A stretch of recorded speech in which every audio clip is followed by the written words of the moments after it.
Right, so it's about 8:30 at night. Got off work. Didn't do a run this morning. I should have, but I skipped it. But I didn't have anything to do at night anyway, so I'm gonna do the easy run now instead, which is actually okay because now I get a little bit more time to run instead of in the morning I have to rush back home, shower, and get to work again. So running at night has its benefits. Just more flexible on time. But yeah, so I have signed up for HYROX and gonna be a team with my brother, the two of us, doing the doubles. So the race is gonna happen in late July in Hong Kong, so which leaves us around 4 to 5 months of prep. So this prep just got off a marathon prep pretty much, but did some HYROX stations a few days ago, and I realized that my strength and my muscle endurance is not really fit. Right, so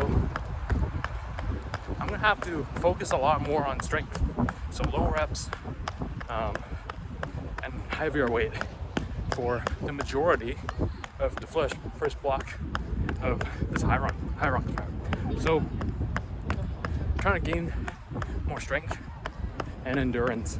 I'm not sure how to combine the two, but perhaps I'll do some more research. But for now, I'm gonna incorporate a lot more strength work into my training. So tonight's easy run, all I'm focusing on is building aerobic fitness and maintaining good form. So after the few 4x4s, running at a much faster speed than I have for a good couple of months, that really kind of showed what the weaknesses are in my body. So a lot of missing core strength and those stabilizing muscles are kind of my weakness.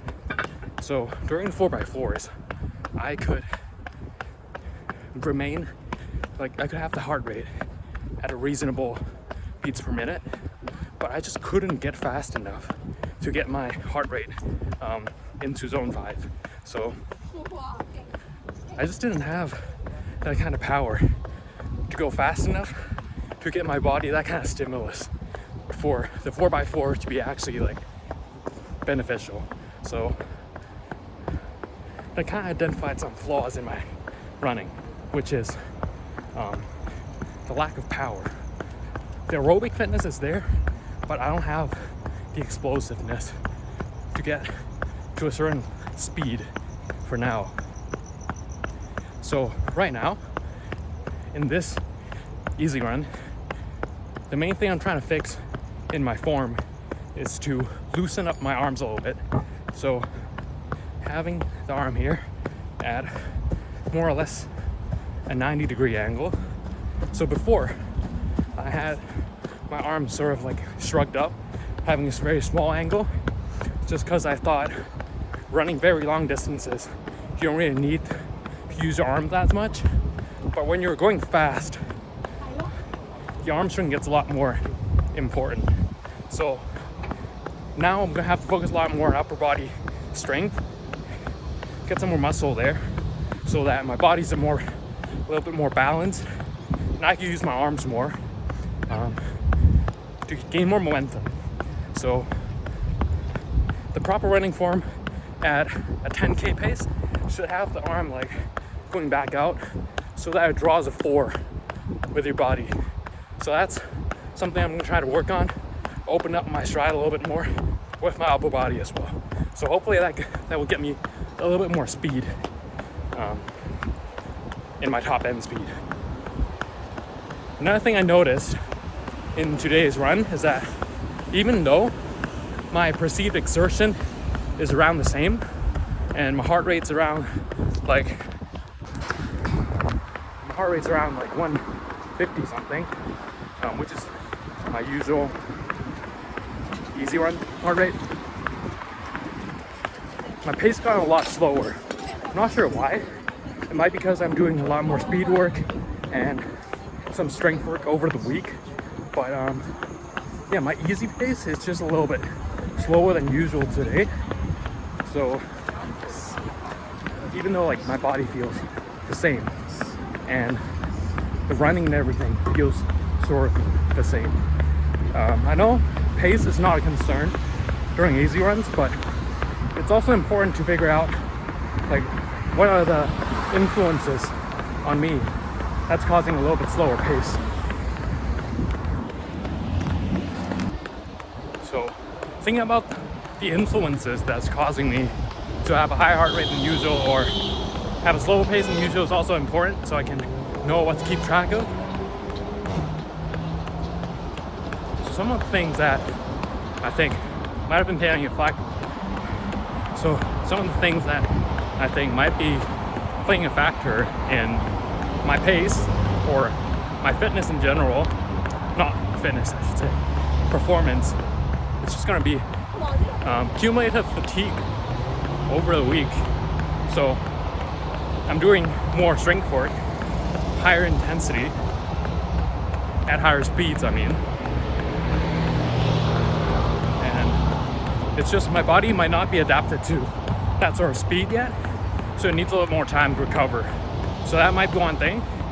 Another thing is that I've been drinking a lot more caffeine lately and getting a little less sleep. So my recovery might be a little different compared to when I was unemployed and had a whole day to like nap, sleep more, and just focus on running. So those could all be factors playing into it, and understanding how to work around all those limitations. It's gonna be a little tough, but also excited to see what I can do with my sort of limited time being at work and also a student at the same time. Yeah, so, but like the goal's already set and it's quite clear what I have to do. It's all written in the rule books, in the HYROX rulebook. So the goal is clear and what I have to accomplish is also clear. Now it's only about having the right system for me to stay consistent and make consistent gains for a good 3 to 4 months, 4 to 5 months until the actual race. Haven't actually set any time-bound goals yet for the finishing time, but I guess that will come a little later once I get a better assessment of my fitness currently. So that's a small update from me. Tomorrow I'm going to a run club to test the Cloudsurfer 2s at the Station Cafe, the run club that I usually go to in San Juan. On Running is hosting a little social run there with opportunities for us to test out the new Cloudsurfer 2. So quite excited to test them out. I'm not sure if we get to keep the shoes or not, but the try-on's always nice. So stay tuned for that, and I'll see you tomorrow.